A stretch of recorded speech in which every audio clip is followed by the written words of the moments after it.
ہاں سحری میں اگر غسل فرض ہو جائے تو جلدی غسل کرنا ضروری نہیں ہے، خوب سمجھ لیں. کسی کو نائٹ فال ہو گیا یا غسل فرض ہو گیا رات کو تو آرام سے فجر کی نماز سے پہلے غسل کر لیں. غسل نماز کے لیے ضروری. ٹیکسی پکڑی میں نے، ڈرائیور تھا پٹھان. اب راستے میں میری کالز آ رہی ہیں، میں مسائل کا جواب دے رہا ہوں تو اس پٹھان نے بولا وہ مفتی ہے، مولوی ہے. میں نے کہا ہاں. تو پھر اس نے بھی مسئلے پوچھنا شروع کر دیے. میں نے کہا چل بھائی تو فری میں. تو اب جب میں وہاں گیا میں نکاح پڑھا کے اسی ٹیکسی میں واپس آیا. ہمارے رشتے دار خاتون تھی، تو کہنے لگا کیا کون تھی یہ کیا تھا؟ میں نے کہا طلاق یافتہ لڑکی تھی. تو کہتے ہیں تمہارا جو مہاجروں میں یہ جو طلاق کا رواج ہے بہت اچھا رواج ہے. میں نے کہا یہ کیا کر رہا ہے بھائی؟ ورنہ تو کہتا ہے کہ تمہارے مہاجروں میں جو طلاق کا رواج ہے یہ بہت گندا رواج ہے. یہ کہنا چاہیے تھا نا. لیکن بارہ شادی. میں نے کہا کیوں؟ کہہ رہے یار ہمارا بیوی سے ہمارا شادی ہوا، ہمارا پورا زندگی خدا قسم برباد ہو گیا. نہ ہم کو وہ پسند آتا ہے نہ اس کو ہم پسند آتا ہے. جس کو اللہ نے پیسہ دیا ہے نا اپنے رشتے داروں کو وہ ہدیے دیا کرے پیسوں کی صورت. سب سے زیادہ رشتے داری جوڑنے والی یہ چیز ہے. کہتے ہیں نا دنیا کا ہر کام پیسے سے ہوتا ہے، واقعی ہوتا ہے، اس میں دو رائے نہیں ہو سکتی. تو اچھے کام بھی پیسے سے ہی ہوتے ہیں. اللہ میاں بھی پیسے کے بغیر خوش ہوتا ہے. زکوٰۃ اللہ نے فرض کر دی، قربانی، حج، یہ سب روکڑا خرچ ہو رہا ہے. اللہ میاں کہتے ہیں مجھ سے محبت کے دعوے کرو پیسے نہ، تو یہ کیسی بات ہے بھائی؟ جتنی گنجائش اللہ نے دی ہے اس حساب سے کیا کرو خرچ. تو سب سے بہتر خرچ کرنے کا موقع کیا ہے؟ اپنے رشتے دار، جن میں ماں باپ بیوی پہ تو خرچ کرنا ہی ہے، وہ تو ظاہر ہے. اس کے بعد بھائی بہن بھی ہیں، چچا ماموں بھی ہیں، خالہ کوئی بھی غریب ہے تو ان کے لیے منتھلی اماؤنٹ باندھو. اس سے جتنا رشتہ جڑتا ہے خدا کی قسم کسی اور چیز سے نہیں جڑتا. اور نبی نے فرمایا لیس الواصل بالمکافات، رشتہ داری جوڑنے والا وہ نہیں ہے کہ وہ اچھا سلوک کر رہا ہے تو تم بھی کرو. ایسا تو دوستوں کے ساتھ بھی ہوتا ہے بھائی. میں آپ سے اچھا سلوک کروں گا آپ بھی کرو گے، نہیں کروں گا تو آپ بولو گے جاؤ یار تمہارے لوگ کہتے ہیں نا تمہارے نوکر ہیں کیا. لیکن رشتوں کے معاملے میں اللہ نے کہا جو اچھا سلوک کرے. میں عمرے پہ گیا تو مجھے جو روم ملا ہوا تھا اس کے ساتھ ایک روم تھا، اس میں ایک فیملی آئی ہوئی تھی. پوری رات ان کے کہہ کے مجھے نیند نہیں آتی تھی اس سے، اتنی زور سے آواز.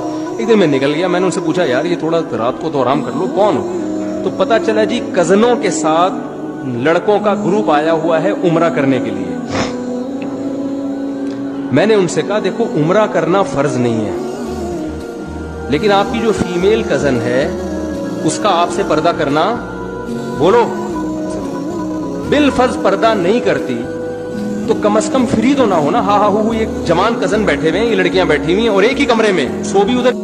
گاؤں کی مسجد میں جمعہ ادا کرنا. میں جس گاؤں میں رہتا ہوں وہاں مسجد ہے لیکن امام نہیں ہے. اذان 5 وقت کی ہوتی ہے، امام نہ ہونے کی وجہ سے یا باجماعت نماز نہیں ہوتی. ہر کوئی اپنی مرضی سے نماز پڑھتا ہے. وہاں صرف جمعے میں ایک مولوی صاحب نماز پڑھانے آتے ہیں، تو کیا وہاں جمعہ کی نماز ہو جائے گی یا نہیں؟ اور جمعہ پڑھنے جانا ہوگا جہاں 5 وقت کی باجماعت نماز ہوتی ہو. امداد علی نواب شاہ سے. دیکھیں گاؤں میں جمعہ نبی صلی اللہ علیہ وسلم سے ثابت نہیں ہے.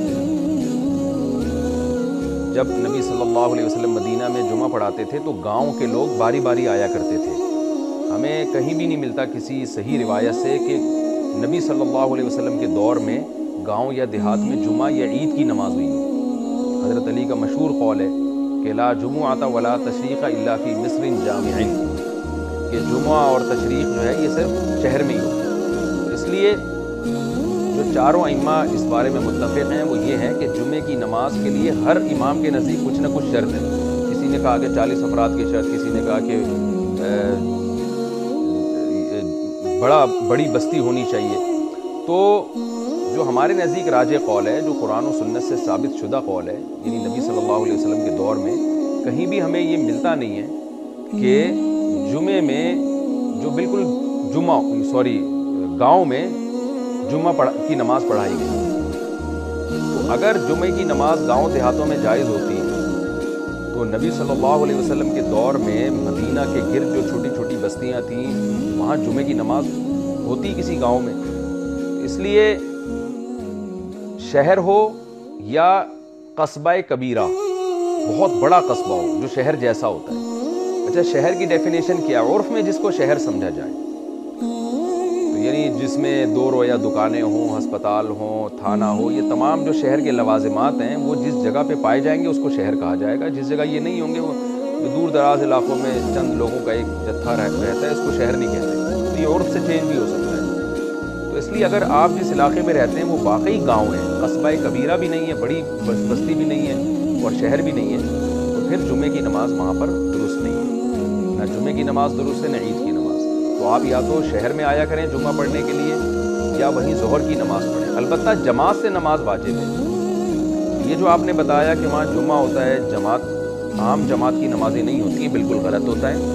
وہاں پر عام طور پہ نماز ہونی چاہیے. فرض نماز جماعت سے پڑھیں، اپنے اپنے طور پہ نہ پڑھیں. تو آپ سب پر لازم ہے کہ وہاں اپنے علاقے میں آپ مسجد میں ایک ٹائم اناؤنس کر دیں، بھائی اس ٹائم پہ نماز ہوا کرے گی.